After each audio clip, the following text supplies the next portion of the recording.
third one, C, we have what is the interest paid from the second payment. So we just spent some time talking about how much we're paying for principal and interest each month. And we also know in one of these loans, over time, just being time here, my fixed payment will stay the same, but the amount of interest I pay will decrease over the course of the life of the loan. And by the same token, the amount of principal will increase over the amount of the loan. They're asking me specifically now, on payment number 2, how much interest and how much principal. So we're going to go back to our simple interest formula to calculate this. So first we're going to set up a table. Whenever we do this problem, which I call PI breakdown, we're taking our PI payment and we're breaking it down into its components. What we're going to have is a column for our first payment, our second payment, and we can keep going on. And we're going to start off with what is our loan balance.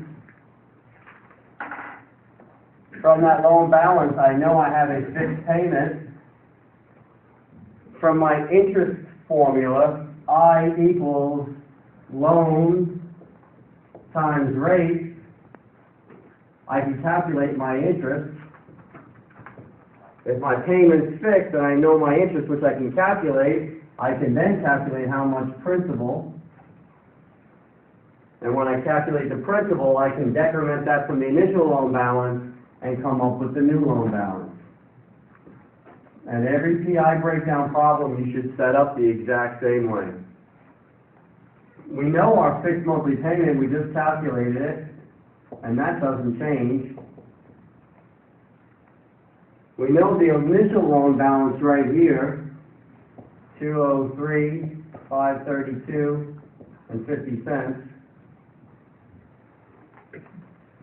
Now what I want to do is use this formula, my simple interest, to calculate how much interest was paid in that month.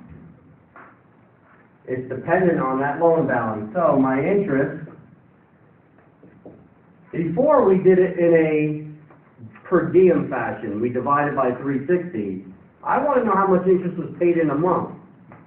So I want to know the monthly interest. But the formula is still the same. If interest is equal to the loan balance times the interest rate,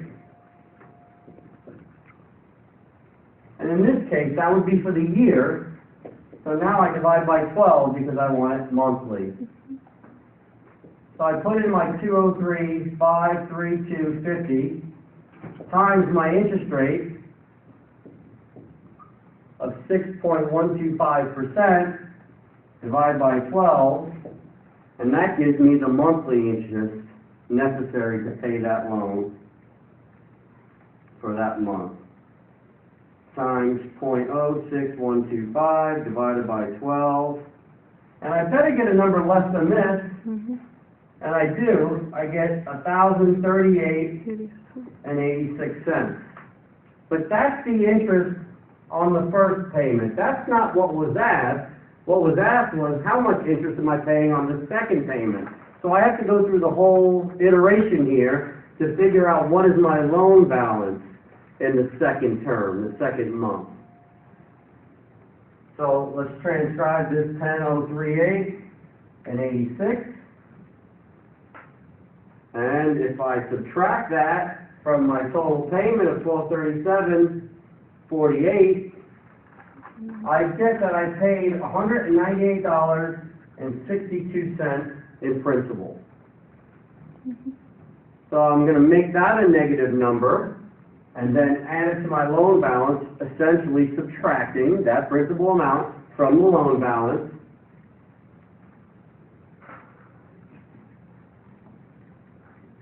$203,532.5, and that means that my loan balance after that payment drops to $203,333.88, and that number is now what comes up here to start out my loan balance for the next month.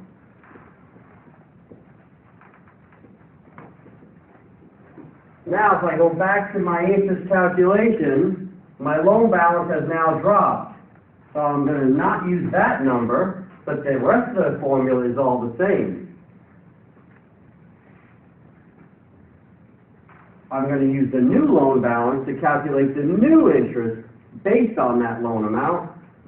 So 203, 333, and 88. And as you're doing this, it should still be in your calculator.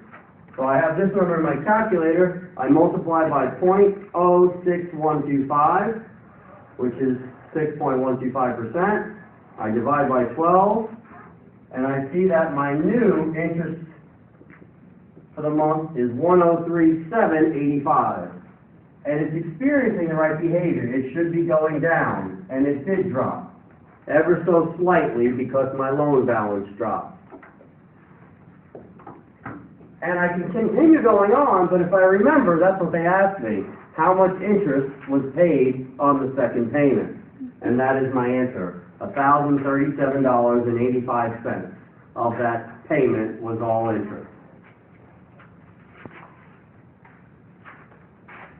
Any questions?